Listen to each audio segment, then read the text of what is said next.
नमस्कार, मैं वर्षा आप सभी का स्वागत करती हूँ डेली करंट अफेयर की इस क्लास में, जहां पर हम पढ़ने वाले हैं 19 फरवरी 2022 के कुछ करंट अफेयर के महत्वपूर्ण क्वेश्चंस के बारे में। तो चलिए इन क्वेश्चंस की सीरीज को स्टार्ट करते हैं, लेकिन स्टार्ट करने से पहले आप सभी जो भी सोशल मीडिया प्लेटफॉर्म यूज करते हैं, उन सभी प्लेटफॉर्म्स के जरिए इस क्लास को शेयर कर दीजिए, ताकि सभी लोगों तक इस क्लास का लाभ पहुंच सके और उनके एग्जाम क्रैक करने में उनको हेल्प मिल सके। और हमारे पहले क्वेश्चन की तरफ चलते हैं और पहला क्वेश्चन है, लोक कलाओं का महाकुंभ कहे जाने वाले लोकानुरंजन मेले का आयोजन कहाँ किया जा रहा है। क्वेश्चन में पूछा है कि भाई परंपरागत लोक कलाओं का महाकुंभ लोकानुरंजन मेला कहाँ आयोजित हो रहा है। तो देखिए इसका आंसर देख लेते हैं हम कि ये मेला आयोजित हो रहा है आपके जोधपुर में। कहाँ? जोधपुर में। अब जोधपुर में भी ये कहाँ आयोजित हो रहा है? तो जोधपुर के एक हॉल में ये आयोजित हो रहा है। इसका नाम है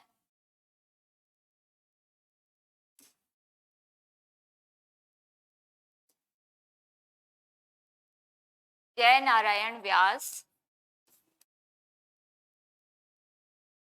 टाउन हॉल। क्या नाम है?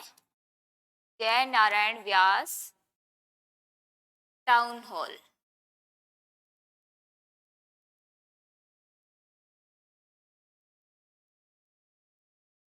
यहाँ पर ये मेला आयोजित हो रहा है और इसका आयोजन कब प्रारंभ हुआ था? तो इसका आयोजन प्रारंभ हुआ था आपके 18 फेब को, यानी 18 फरवरी को इसका आयोजन प्रारंभ हो गया था। और ये कब तक होने वाला है?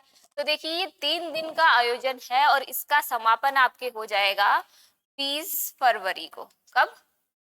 20 फरवरी को। इस दिन इसका समापन हो जाएगा। ठीक है, तो अब आपको पता चल गया कि भाई लोकानुरंजन मेले का आयोजन जोधपुर के जय नारायण व्यास टाउन हॉल में हो रहा है और इसका आयोजन स्टार्ट हो गया था 18 फरवरी से 20 फरवरी तक इसका आयोजन है। अब देखिए सबसे महत्वपूर्ण बात इसमें क्या होने वाला है। तो देखिए इसमें आने वाले हैं राजस्थान सहित 11 अदर स्टेट के लोक कलाकार। कौन आने वाले हैं? राजस्थान सहित 11 राज्यों के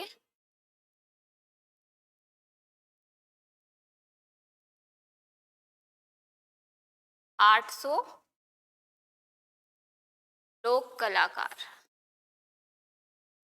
अब वो यहाँ आकर क्या करने वाले हैं? तो वो करने वाले हैं अपनी लोक कलाओं की जादुई प्रदर्शनी, यानी कि वो प्रस्तुति देंगे अपनी लोक कलाओं की जो आम जन का मन मोह ले। ऐसी प्रस्तुतियां यहाँ पे होने वाली है, यानी कि एक तरीके से कला क्षेत्र में या कला को बढ़ावा देने के लिए इस तरीके के आयोजन हो रहा है। और ये कोविड के कारण अब 2 साल बाद इसका आयोजन हो रहा है जोधपुर के जय नारायण व्यास टाउन हॉल में। यानी कि अब आपको पता चल गया इस क्वेश्चन का आंसर। ये आयोजन हो रहा है जोधपुर के जय नारायण व्यास टाउन हॉल में और 3 दिन का ये कार्यक्रम है जो 18 तारीख को स्टार्ट हुआ था, जिसका समापन 20 तारीख को हो जाएगा, जिसमें राजस्थान सहित 11 अदर स्टेट के लगभग 800 कलाकार आएंगे और अपनी लोक कलाओं की प्रस्तुति देंगे। लोक कलाओं में वो जादू से संबंधित हो सकता है, नृत्य से संबंधित हो सकता है, किसी भी तरीके की कला का प्रदर्शन जो उनके क्षेत्र विशेष का प्रमुख है वो उसकी प्रस्तुति यहाँ पर देने वाले हैं। ठीक है, अब अगला क्वेश्चन देखते हैं। राजस्थान स्वास्थ्य विज्ञान विश्वविद्यालय यानी Rajasthan university of health science के नए कुलपति कौन बने हैं, यानी कि नए वाइस चांसलर। इसके बारे में पूछा है कि भाई नए वाइस चांसलर कौन बने हैं। तो नए वाइस चांसलर को जानने से पहले हम ये देख लेते हैं भाई कि RUHS की स्थापना कब हुई थी। तो ये आपका RUHS है और इसकी स्थापना हुई थी आपके 25 फरवरी 2005 को। ये तो इसकी स्थापना थी, लेकिन इसने कार्य करना कब प्रारंभ किया था? तो इसने कार्य करना प्रारंभ किया था जनवरी में। कब? जनवरी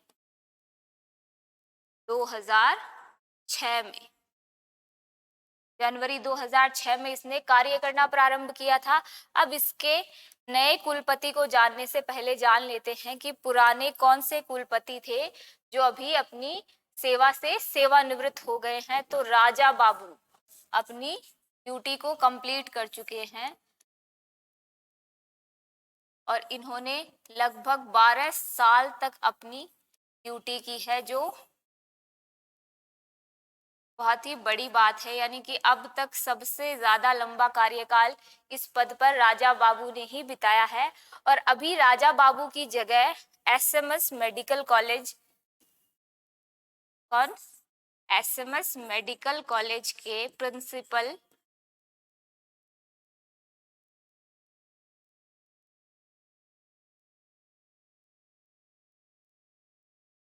डॉक्टर सुधीर भंडारी, कौन, डॉक्टर सुधीर भंडारी।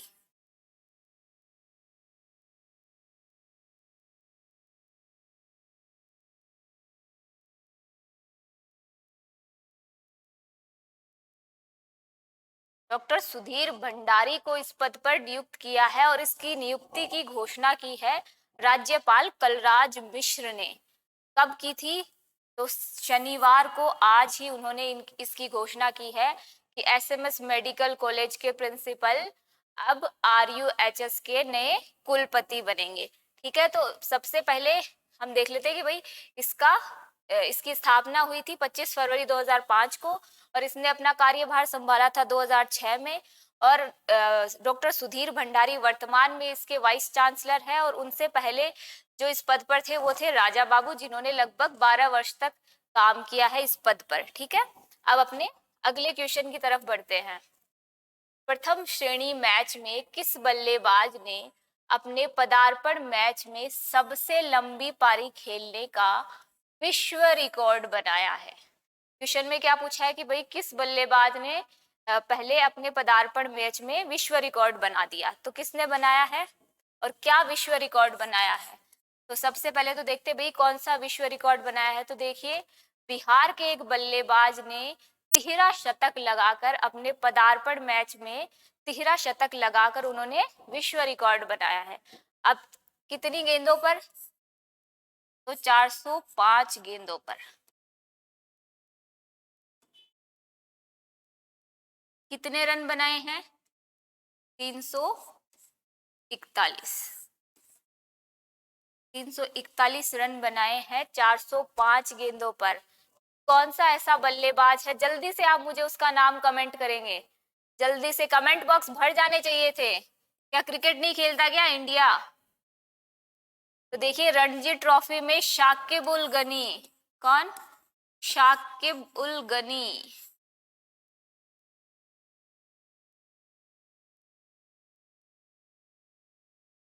इन्होंने जड़ा है तिहरा शतक और बिहार क्रिकेट में इन्होंने जबरदस्त तहलका मचा दिया है। 22 साल की उम्र में, 22 साल की उम्र में उन्होंने अपनी रणजी ट्रॉफी में पदार्पण मैच में, पहला ही मैच उनका ये था और उसमें उन्होंने तिहरा शतक लगा दिया है। शाकिब उल गनी, इन्होंने विश्व रिकॉर्ड बना दिया है 22 साल की उम्र में। और इससे पहले इन्होंने किसका रिकॉर्ड तोड़ा है उनके बारे में भी जान लेते हैं। तो अजय रोहेरा, कौन, अजय रोहेरा, ये हैदराबाद के खिलाफ मैच खेल रहे थे, रणजी मुकाबला था 2018-19 का। इसमें इन्होंने रन बनाए थे 267, यानी 267 रनों की पारी इन्होंने खेली थी और उन्हीं का रिकॉर्ड अब तोड़ दिया है शाकिब उल गनी ने 405 गेंदों पर 341 रन बनाकर। इन्होंने खेला था कोलकाता में, ये मैच हो रहा था मिजोरम के खिलाफ, जहां पर इन्होंने धुआंधार पारी खेल के विश्व रिकॉर्ड अपने नाम कर लिया है। तो अब आपको पता चल गया कि भाई बिहार का ऐसा कौन सा धुआंधार बल्लेबाज आ गया जिसने 22 साल की उम्र में पहले मैच, यानी कि अपना पहला ही प्लेट ग्रुप का मैच था और पदार्पण मैच जिसको कहते हैं, और आते ही उसने विश्व रिकॉर्ड बना दिया है। तो शाकिब उल गनी धुआंधार बल्लेबाज का नाम है, याद रख लीजिएगा। अपना अगला क्वेश्चन है, एयर इंडिया के नए सीईओ कौन है? अब एयर इंडिया के बारे में जान लेते भाई। एयर इंडिया किसकी कंपनी है? अभी हाल ही में काफी चर्चा में रही है। एयर इंडिया को किसने खरीद लिया है? अपने इंडिया में तो भाई एक ही है, सबका माई बाप पैसे के मामले में, तो टाटा सन्स ने इसको खरीद लिया है। किसने? टाटा सन्स। टाटा सन्स ने एयर इंडिया को खरीद लिया है और उन्होंने अपना नया सीईओ और एमडी घोषित कर दिया है या नियुक्त कर दिया है। और किसको नियुक्त किया है? तो उन्होंने किया है टर्की बिजनेसमैन और टर्की एयरलाइंस में काम करने वाले मेहमत इल्कर आयशी। कौन? मेहमत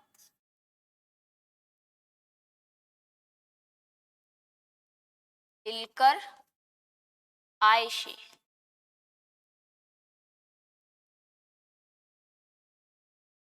इनको इन्होंने सीईओ और एमडी बना दिया है। सीईओ या एमडी नियुक्त कर दिया है।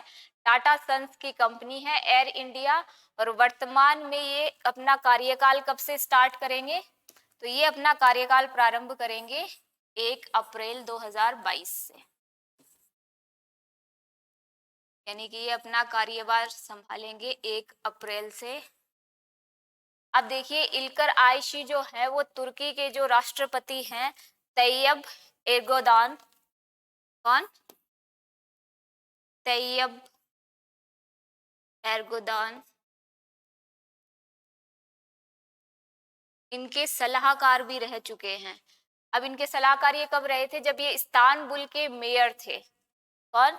जो वर्तमान में तुर्की के राष्ट्रपति हैं, जब ये इस्तांबुल के मेयर थे तब इल्कर आयशी इनके सलाहकार भी थे। कहा जाता है इल्कर आयशी ने अभी हाल ही में एयर इंडिया को विश्व की सभी जितनी भी एयरलाइंस है उन सब में बेस्ट बनाने के लिए दावा कर दिया है और अपना कार्य है ये 1 अप्रैल से संभालने वाले हैं। इल्कर आयशी पढ़ाई में भी बहुत अच्छे हैं। इन्होंने बिजनेस एडमिनिस्ट्रेशन से अपनी पढ़ाई कंप्लीट की है और वर्तमान में टर्की एयरलाइंस के साथ ये जुड़े हुए थे और लगातार 6वीं बार उन्होंने टर्की एयरलाइंस को बेस्ट एयरलाइंस का अवार्ड भी दिलवाया है। तो शायद ये सब देख के ही टाटा सन्स ने भी सोच लिया होगा भाई कि चलो अब एयर इंडिया ऑलरेडी कितने घाटे में उन्होंने खरीदा था, ये सब हिस्ट्री हम जानते हैं, तो उन्होंने सोचा अब भाई इसका कोई उद्धार कर सकता है तो वो इल्कर आयशी है, तो उन्होंने इल्कर आयशी को बना दिया इसका सीईओ।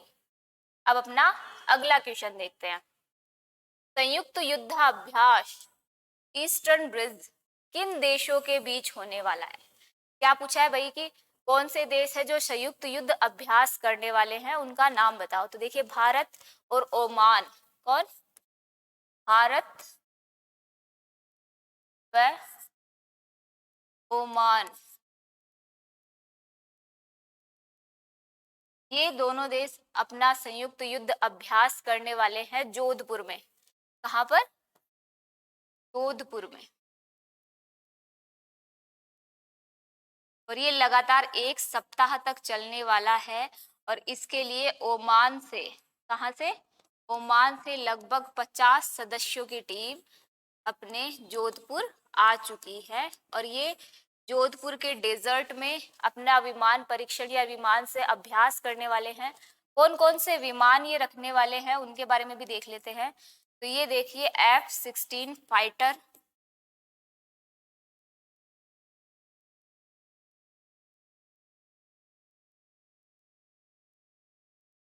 व सुखोई।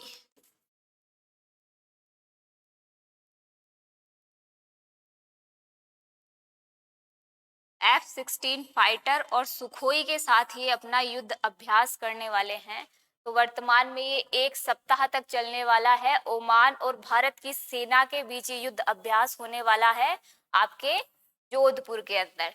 तो आज के क्वेश्चन की सीरीज हम यही समाप्त करते हैं, लेकिन डेली आपको क्वेश्चंस मिलते रहेंगे, तो डेली आप ऐसे क्वेश्चंस देखने के लिए चैनल को सब्सक्राइब कर लीजिए और कनेक्टिविटी बनाइए रखिए हमारे साथ। और अपने सभी फ्रेंड्स ग्रुप जितने भी हैं, जो भी आपको लगता है कि जिनके लिए ये क्लास आपके उपयोगी हो सकती है, उन सभी को ये क्लास शेयर कर दीजिए आप।